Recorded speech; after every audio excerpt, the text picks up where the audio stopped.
I are here from Kling Memorial Library to do another book talk. We've done some Bob book talks, and this time we decided to feature a book that we've read together that goes along with our Imagine Your Story theme of our summer reading program. So, City of Brass. Yes, City of Brass by S.A. Chakraborty. And this was such a fun read. It's such an incredible and obviously extensive book that really draws you in. So we'll just give you a little bit of an overview of what this book is about by reading the back cover, and then we'll jump in and share our thoughts of it with you. On the streets of 18th century Cairo, Nahari is a con woman of unsurpassed skill. She makes her living swindling Ottoman nobles, hoping to one day earn enough to change her fortunes. But when Nahari accidentally summons Dara, an equally sly, darkly mysterious djinn warrior, during one of her cons, she learns that even the cleverest of schemes can have deadly consequences. Forced to flee Cairo, Dara and Nahari journey together across hot, windswept sands, teeming with creatures of fire, and rivers where the mythical Marid sleep, past ruins of once magnificent human metropolises, and mountains where the circling birds of prey are more than what they seem, to Daevabod, the legendary City of Brass. It's a city steeped in magic and fire, where blood can be as dangerous as any spell, a city where old resentments run deep, and the royal court rules with a tenuous grip, a city to which Nahari is irrevocably bound, and where her very presence threatens to ignite a war that has been simmering for centuries. I did not pick this book. It was chosen for our literature over lunch, or literature over Spartan Time Teens, and it was a gift. I don't read a lot of fantasy. I know you have been in that category a lot more, but although this book is complex, it wasn't convoluted. I could follow it, even not being a well-seasoned fantasy reader. Yeah. I really like the setting of this book. So this book actually takes place in the Middle East, and it's not a world that I'm familiar with, and so the language is different in this book. The setting is just very far from Midwest Iowa, but it really draws you in because it is so different. And even though it starts off in Egypt and you kind of have a sense of what that looks like and you can picture that, it suddenly takes you to Daevabod, which is just a totally wholly other city and place in and of itself. So, but they have similarities. So this, yes. A lot of fantasy that we've talked about reading, and you've mentioned before, having elves and fairies. Right. That's a lot of European fantasy. This is more tied with Middle Eastern mythology. Then we even hesitated, like we didn't want to call it fantasy because there's more of mythology in that their gods would be a djinn, which we would know as genie. Yeah. So, which is why it's nice, and how the author builds the story, and a lot of world building in this book. Yeah, there's incredible world building in this book. So this is the first book in a trilogy.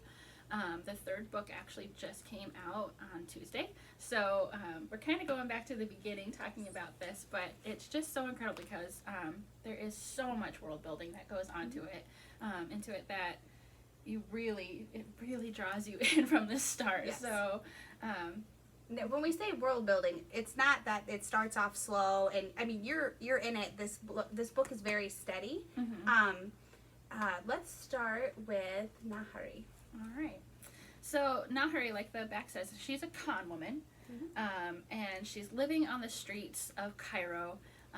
She was an orphan, so she doesn't know her past. She doesn't know where she came from, but she has just a unique set of skills that she learned on the street, and she really just tries to survive day to day and get by. And she doesn't understand where she came from, but she has this innate ability to find people's sicknesses. So she even said at the very beginning of the book, she says that she could smell that somebody had their lungs were filled, that it was an infection in the lungs. So she doesn't really understand this, but she uses it to part of her side hustle, to make her money. She does palm readings. She is in a world where women are not supposed to be on their own and cannot provide for themselves, and so she has to become very cunning and almost hardened to the Yes. world and to people, and has a very rough viewpoint of people and just sees them as objects for her agenda and her gain. So Yeah. that brings us to there's a girl that a daughter was brought to her and that was possessed, and Nahari doesn't believe in a lot of religion stuff, so she did her dancing and her singing, and she had an ability to understand all languages, and that's Yeah, I thought that was a really interesting characteristic of hers, like as a character, is that she does, like, she can hear any language and she understands it and she can speak it.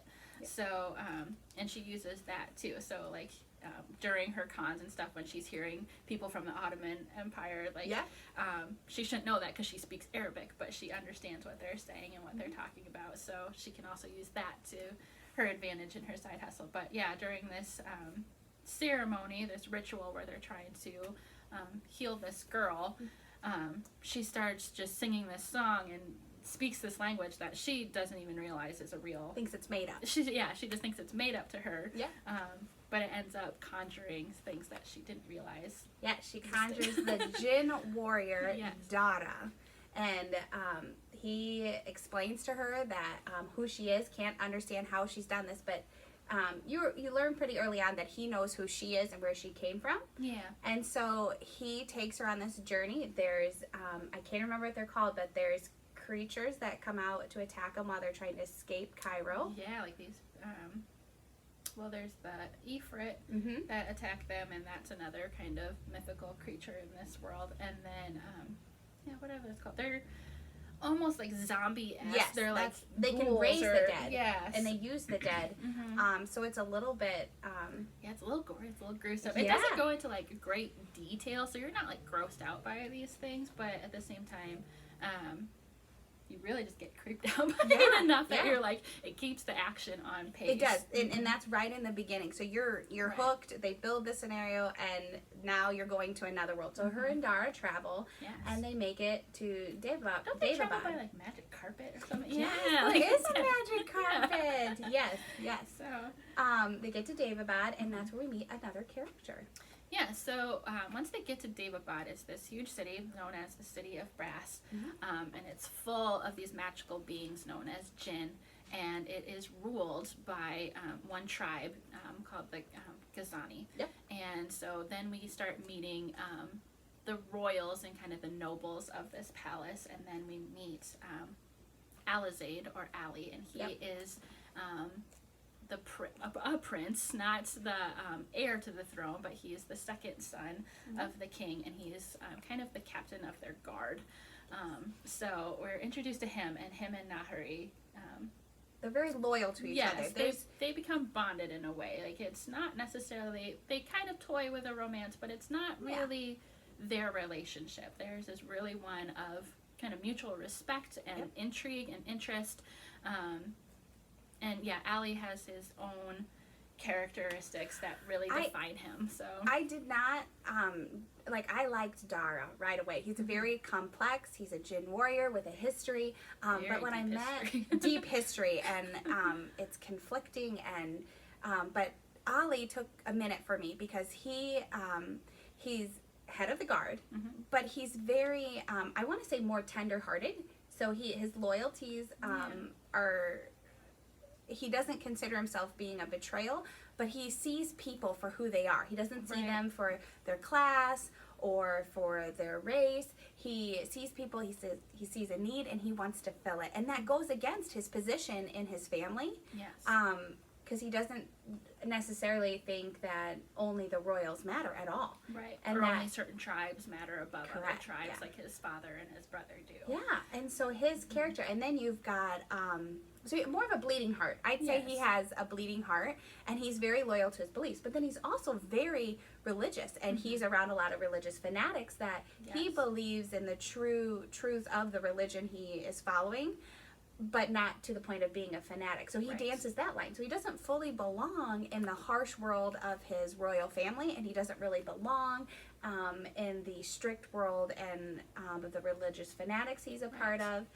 And he's drawn to the Shafit, who are part human and part djinn. So yeah, they're considered almost like a second class in Daevabod, or like even like the slave class. Yeah. They're really looked down upon by the rest of the full-blooded djinn.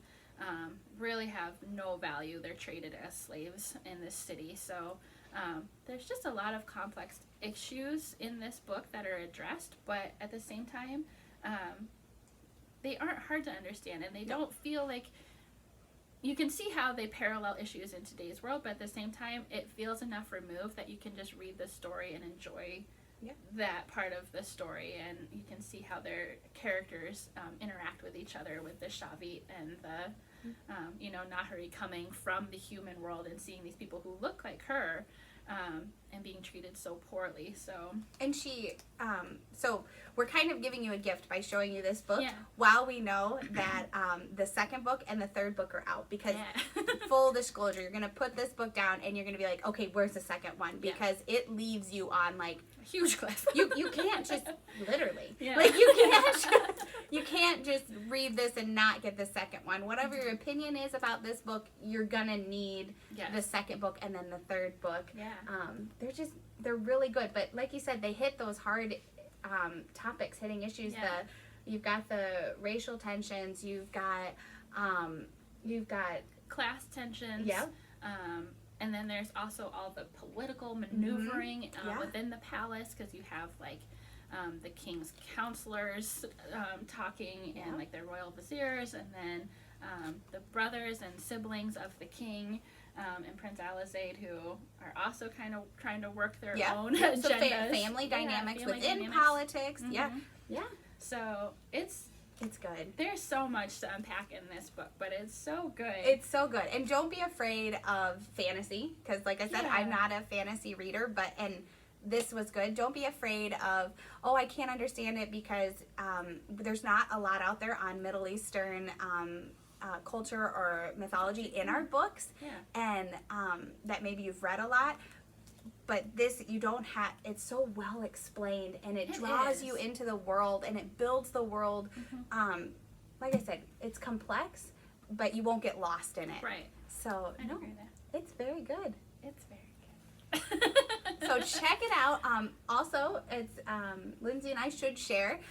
We did not read the physical books. No. We enjoyed audiobooks. We did. So we both checked out the first book, which is available on Hoopla. Yep. And we listened to the audiobook through Hoopla, and the second book as well. So, and then the third book just came out. So that was also part of this, is that we were listening to all of the words of this book, and then going back to the text and actually looking at it. It was like, well, that's not how I would. That's how it's pronounced. That looks, So if reading it and seeing those words and struggling how to pronounce them is something that's going to stumble you up, just listen to it. It was so much fun. Yeah, it's a great audiobook. So check it out, Hoopla. You can check it out physically from our library. Go online, reserve it. Enjoy.